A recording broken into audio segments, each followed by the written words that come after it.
You know, I was thinking the other day about uh, how I came up with the idea about the recovery life coaches. And actually, back many years ago when we first did hospitals for drug and alcohol, uh, we used to have what they wouldn't even call them mental health counselors. They actually would have people from Alcoholics Anonymous who had Volunteers, yeah, that came in from the same ones. It would be the same kind of volunteerism in AA as the hospital group that used to go in and do work with the prison group that we used to go in and do work at the prisons. So I think there's a certain segment that you can sign up for if you've been sober over so many years, and AA kind of provides that. It's kind of like that. And so what they did in the early days, I used to work in the care units, they would ask a volunteer from AA to come in and kind of help.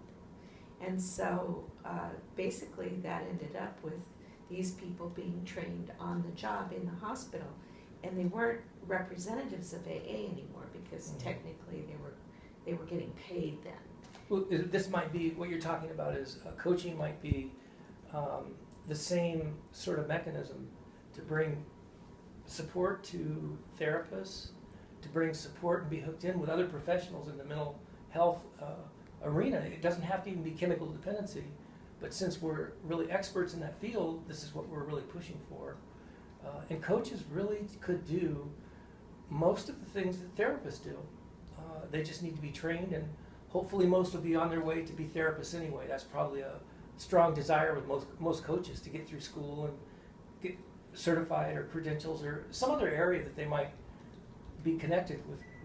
Well, one of the reasons that I founded the coaching school is because most of the people that I was, had worked with, they didn't want to go to school. They didn't want to spend years so they could be certified. Right. They just wanted to get the education and get out there and help people. And so one of the things that I created was a group of people that they had to have a lot of therapy background. They had to know themselves, and you can't give that to people.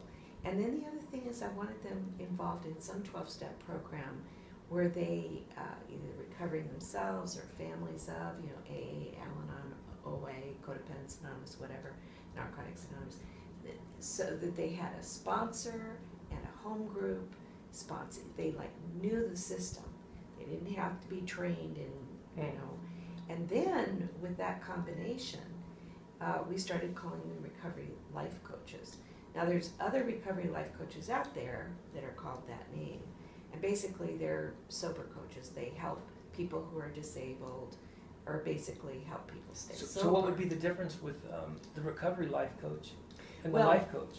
In the recovery life coaching training in the school that I have, as far as I know, I'm the only school that actually has requirements for them to be at least 2 years in therapy and at least 2 years recovering from something, one of these 12-step programs. And so basically what they are being taught in this school is how to go into their own practice, how to actually build a business. And as a team, we have created a united group, and we're able to do a lot of things, far more than if each of us individually we're doing solo things. Do you think coaches would end up being have a business of their own, or are they always going to be tied to therapists?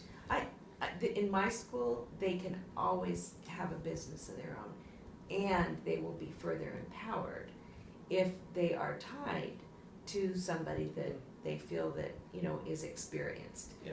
In my case, that's what it is. But I just think that there's a lot of room in the market for recovery life coaches, and that's the reason that I'm most proudest of my recovery life coaches. How long is their internship? So they'd be tied to you for a certain period of time and then be able to go off on their own? Right. So what happens is we have various levels, and then at a certain level, so many hours of supervision, then they have, we actually observe the coaching experience, and there's certainly a big difference between therapy and coaching. Yes. so that they're taught the difference. They're also additionally taught about mental health issues and addiction issues, which you can very rarely find anybody that really understands that. And then either through their own life experience, or actually all of them have had life experience in any number of areas, they will use that experience plus the supervision to actually be professional as they go out into the world. So that's... So the CADE Act, as an example, was kind of started that way. I remember back 25 years ago, CADE Act was just starting. The state, or they didn't have requirements, and it was kind of a certificate that was handed out. I could see this going many different directions. Someone could be grandfathered in to whatever direction that goes in, which we know will happen in a number of years. Maybe sooner rather than later, I'm not sure. But this also gives someone an idea if they want to get in this field at a higher level, with more college, a degree or certification. And maybe some people who won't like this field will get to experience what it's like to really help, to be a helper, because it can be pretty draining. Yeah. So this is a good way of someone kind of feeling out their first step into being a therapist or a counselor or staying as a life coach. Yeah, that's exactly right. And also the other thing is that they each at least the school that I'm creating for Right. them, whatever. One of the things that we're doing is we're encouraging everybody to go into their field of expertise. Like, one person is really good with jails and prisons. Another person actually is a doula. Another person is really specializing in tech work, and he specializes with emotional development with techie type people. Yes. I mean, very diverse people really specializing, but within the overview of helping families of addicts, alcoholics, and people So with the mood family disorders. system is going to always be included. So there's going to be a wide range of skills and information life coaches are going to obtain, instead of being in one channel of just alcohol and drugs. Right. You're going to be out there learning about family systems, Right. learning about what diagnosis is in the mental health field besides chemical dependency. Right. So there could really help a variety of people. Yeah. And, I think it's the future. I think that because it is a tsunami of mental health disorders and addictions and family, everyone's affected by it. There's no resources right now, Right. really. So this is going to kind of fill in the gap. The pendulum swings, and right now, insurance companies aren't really supporting any kind of real good care in mental health.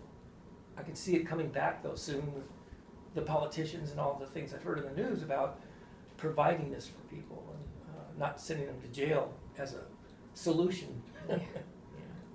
So I see this as a real high level and group effort, really, that they won't burn out if they can stick together as a group, That's right. each one specializing, and stay networking with each other. Yes. And together, it would be a much, much healthier atmosphere for them to work in. That's the problem with unhealed healers. They Right. don't have therapy. They don't have any kind of program, design of program for living.